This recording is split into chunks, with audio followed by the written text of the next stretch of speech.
Two-Face Part 1 casts a long, scarred shadow on Batman the Animated Series. It's widely regarded as one of its finest episodes. In fact, I've gone as far as saying it's the very best. Despite ending on a cliffhanger, it feels complete and almost untouchable. Which raises the question, what do you even do after that? Should you try to top it? Is it even possible? Or is the only option to tell a different story entirely? Two-Face Part 2 chooses the latter. It doesn't chase the dizzying emotional highs of Part 1, it asks a far more difficult question that few origin stories do. Once the damage is done, is there anything left worth saving? This is a story about what happens when a man stops fighting his worst instincts and starts calling them fate. And while Two-Face Part 2 may not be as iconic as Part 1, and the animation may not be as mesmerising, it's stronger, stranger and more hopeful than it's often given credit for.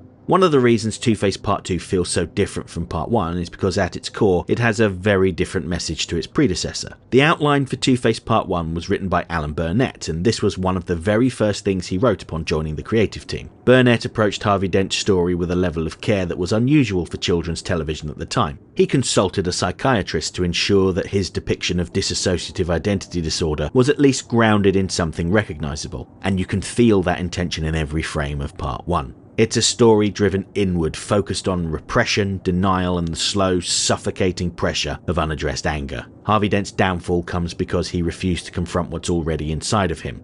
The tragedy comes from inevitability. Once the crack appears, everything else feels like momentum. But Burnett never intended for this to be a two-parter. He wanted to show how a dashing white knight could be broken in two and become one of the series' most memorable villains. As far as he was concerned, the story was complete. However, Randy Rogel saw it differently.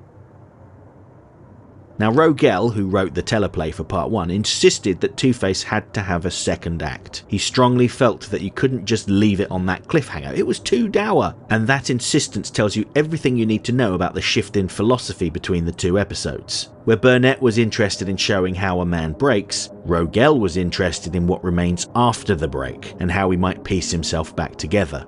If Two-Face Part 1 is a psychological case study, then Two-Face Part 2 is more of a moral argument. Two-Face isn't battling himself anymore. There's no struggle between him and Harvey Dent. Dent made his choice when he gave up and let Big Bad Harv take over. And when Big Bad Harv recoiled in horror at his facial injury, Two-Face appeared, armed with his double-headed coin for making decisions. The struggle between Harvey and Big Bad Harv is over.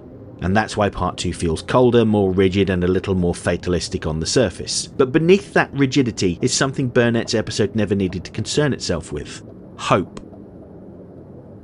In a way, Two-Face isn't really a single story told across two episodes. You could watch either of them separately and they would still work just as well as watching them sequentially. No, I think it's more of a conversation between the two writers. One asks how a good man can fall. The other asks whether anyone is brave enough to reach for him once he has. With that philosophical shift in place, Two-Face Part 2 gives us a version of Harvey Dent who believes his journey is already over.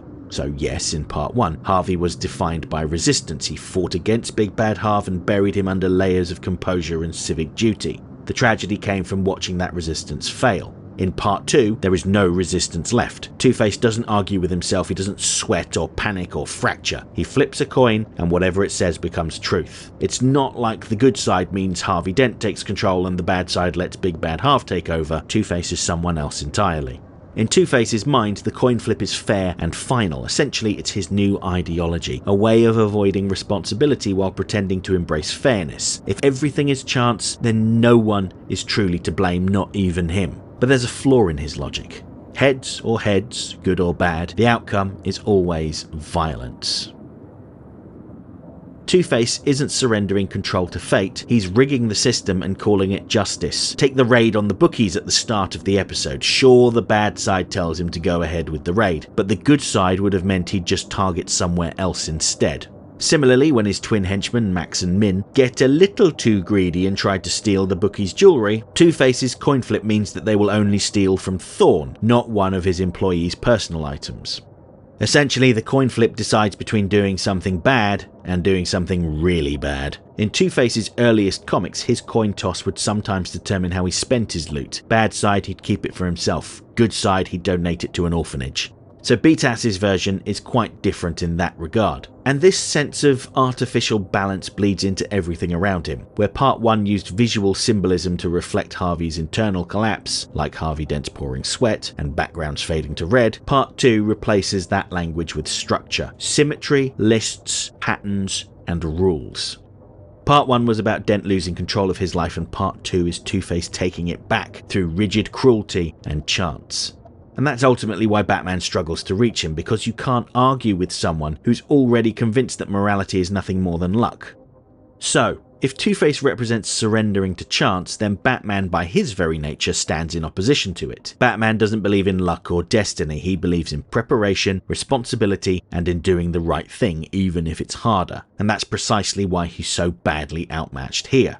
In Two-Face Part 2, Batman is essentially fighting against a philosophy, and philosophies don't bruise easily. We see this most clearly in Bruce Wayne's nightmare. Dent, alongside his parents, accuses Bruce of failing him, not because Bruce didn't try hard enough, but because he simply didn't do enough.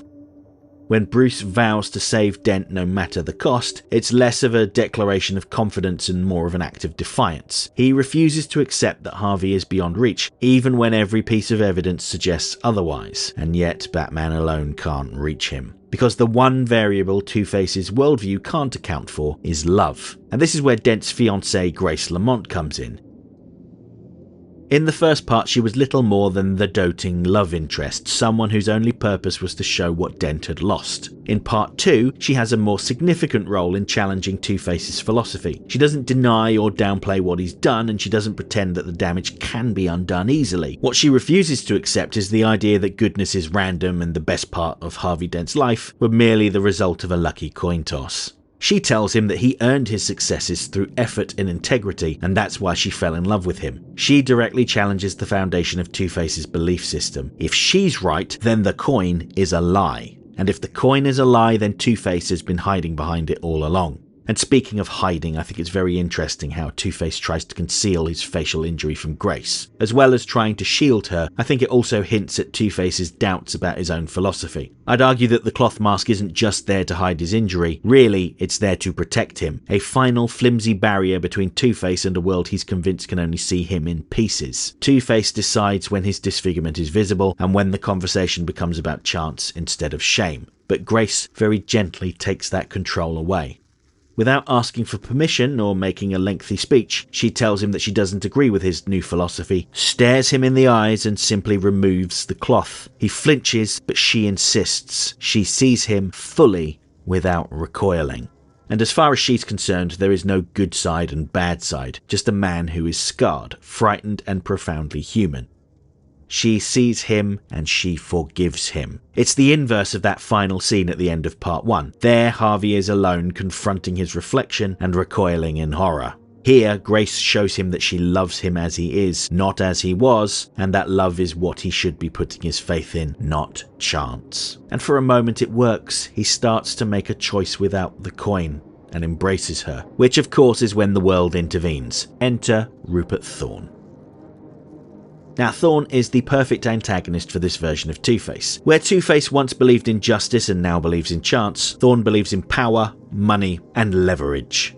And that makes him an ideal final test. When Two-Face aims his gun at Thorne, the episode gives us the moment we've been expecting since the opening coin flip. The law has failed, Batman is broken, and Grace can't get through to him. All that's left is chance. As Two-Face flips his coin, Batman throws a crate of silver dollars into the air to make him lose track of the coin. It's scrappy, inelegant, and deeply human, a literal Hail Mary. Batman forcibly breaks the system Two-Face has built his identity around, causing the coin to vanish into the chaos, indistinguishable from 100 identical choices. And without it, Two-Face collapses, first in shock, then fury, and finally, despair. It's not a happy ending by any means. There's no offer of a cure and he's not redeemed. He doesn't see the error of his ways. Instead, Two-Face is arrested and the damage remains. But Grace stays with him. It's love that put him on the path to recovery, even if that recovery doesn't ever happen. But as Batman tells Commissioner Gordon, where there's love, there's hope. This is a recurring theme in Randy Rogel's Batman work. Just look at the film Batman and Mr. Freeze Sub-Zero, or the ending of Robin's Reckoning. Angry men lashing out at the world that hurt them, only for love to set them free. In Rogel's stories, love doesn't erase tragedy or undo damage, and it certainly doesn't guarantee a happy ending, but love leaves the possibility of one open. Rogel isn't interested in punishing Harvey Dent further. Instead, he asks a gentle question. What if someone still loves this man, even now? Grace isn't there to redeem Two-Face in a conventional sense, but the simple act of staying with him denies the episode the easy certainty of despair. In Rogel's worldview, love is disruptive. It complicates narratives that want to resolve cleanly. It refuses to let characters be neatly categorized as monsters or martyrs, and crucially, it doesn't belong exclusively to the heroes. Just as Mr. Freeze's love for Nora persists, even when it drives him to terrible acts, Grace's love for Harvey persists even when it makes her vulnerable, even when it costs her safety, even when it fails to save him outright. And I don't think that Rogel believes love always wins. His work suggests that love matters, even when it loses. The final image of the coin landing on the good side in the fountain doesn't guarantee a happy ending, but it tells us so long as there's love, there's a chance.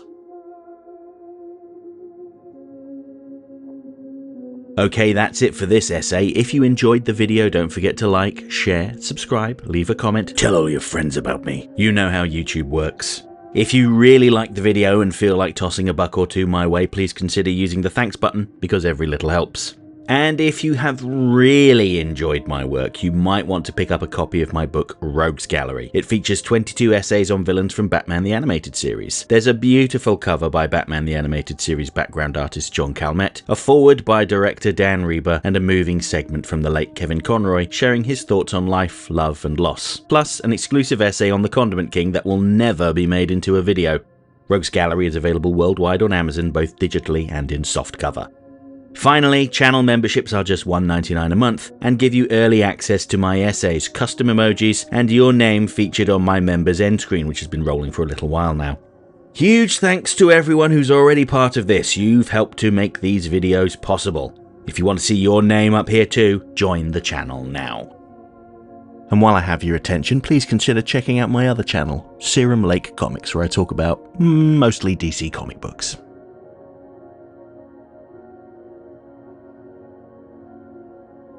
Next time. When I return on Friday, I'm jumping back into my recent Justice League villains poll to talk about the witch Cersei, her mythological origins, how she was used in the comics, and the dramatic interpretation of her in Justice League Unlimited. And next Monday, it's time to return to the world of Beware the Batman to talk about the hero you wanted to hear about most.